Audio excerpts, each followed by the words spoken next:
Hey, welcome back. Now let's go over the calculation of leave allowance. So the company also want to show leave allowance for everybody.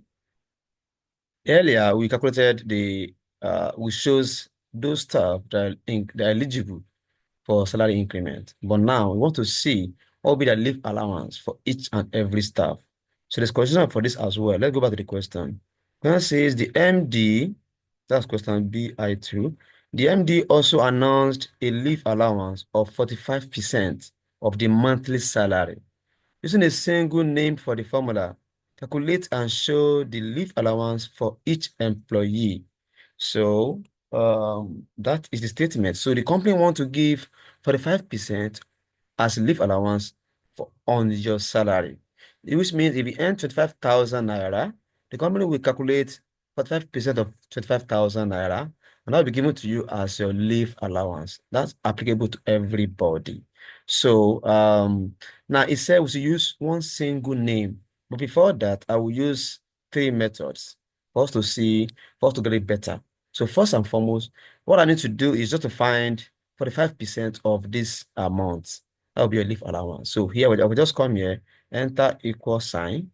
Now, 45% simply means 45 over 100 times 25,000 naira, right? So you agree with me that 45 over 100 simply means 0.45.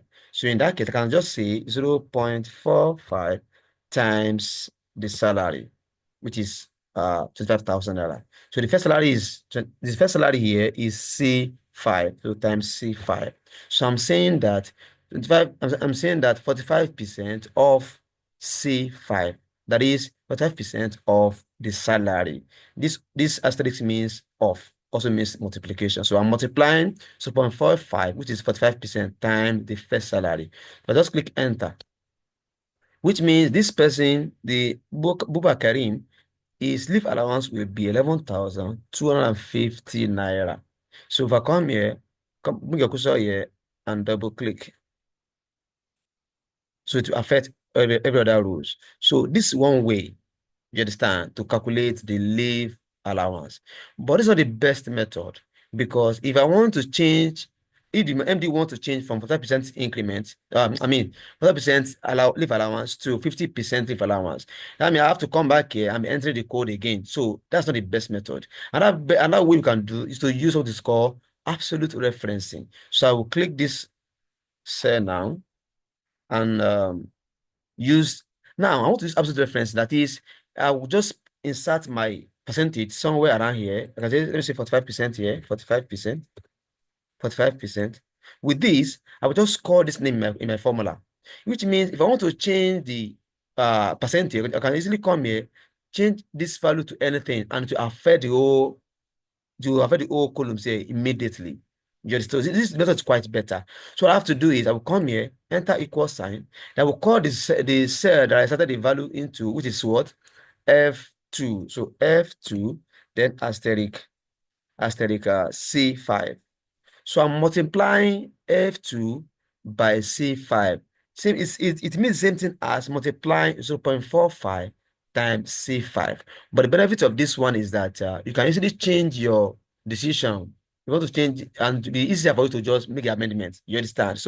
But now I have to fix this F2 so that as the formula is going for the for the many rules, it will keep change, it will not change. If not, it will keep changing, and at a point, it will be taking the empty cell. So we don't want that. So to do that, let me make it fit. Let me make it absolute referencing.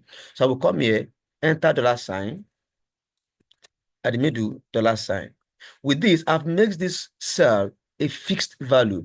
As the formula is going to affect every other rows in this column, this value will not change. It will remain 45%. So with this, I will just click enter. So I will come here, then double click it to affect the remaining rows. Sorry, that would only affect the ones I what's it called? The one I deleted. So let me delete everything. But I want it to affect every other rows as well, not just that one alone.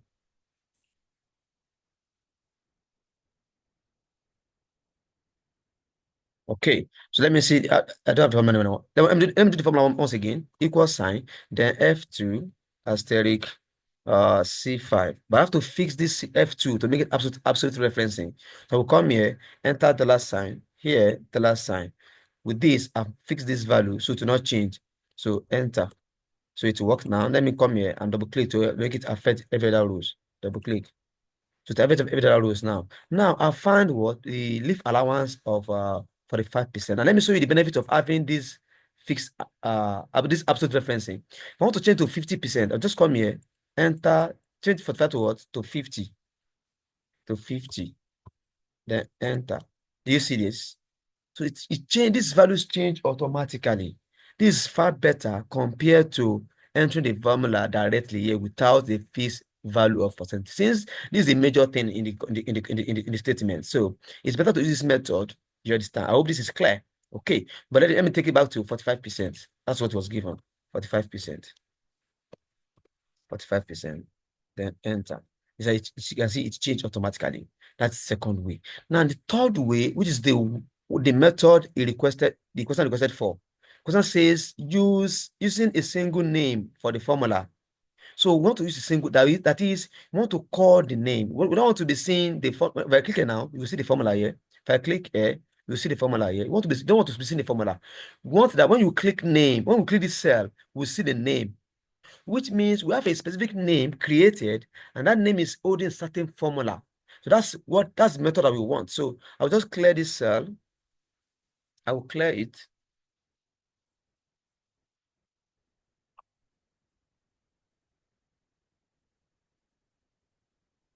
Let me clear this cell so that we now use that method of a single name. My system is it kind of slower than the network? I think it's the mouse. Okay. I'm clearing this cell so that I can use the method of single name. Okay, now I have empty column now. So I have to use a name. I need to create a name that will hold the formula. So what I have to do is after getting the name, I'll just call the name and the name will shows the answer immediately because they will be holding certain formula. So the rule that will go to formulas. From there, we'll see divine name. Divine name. Now, when it will pop up for me, small window will pop up for me. On this small window, I have to choose the worksheet. The worksheet is named what? Salary. Choose salary. Then now from here it refers to this is the way I will start the what? The formula I want to use. So enter equal sign. F2, this one that I fixed here. F2, right? Then asterisk what? C5. C5. But I have to fix this guy. I have to fix this guy. Let me fix it with the last sign. Let me fix it with the last sign so that we not change the last sign. Let me make it absolute referencing. So, okay, the middle, another last sign. Okay, now let me give it a name here. Let me call it leaf allowance or L allowance. L allowance. L allowance. Okay, now I did three things here. The first one, I named it to be L allowance. That's the name I will call all upon. I select the worksheet name from here. Then here, the last section here, this is where I inserted the code. I mean, the instruction, the formula. So after doing that, just click OK. So now come here. Remember, I have a name created somewhere, and this name is holding certain formula. So what I have to do here is to call for the name. So enter equal sign, then call the name. The name started with L allowance, right? L, you can see it pop up, then double click. So the name is then click enter. Does it work? Yes, it worked. So if I click here now, what I'll be seeing here is name, not formula. So this is what the question is referring to, using single name. So come here to affect many rows, then bring the cursor here, then double click. Double click.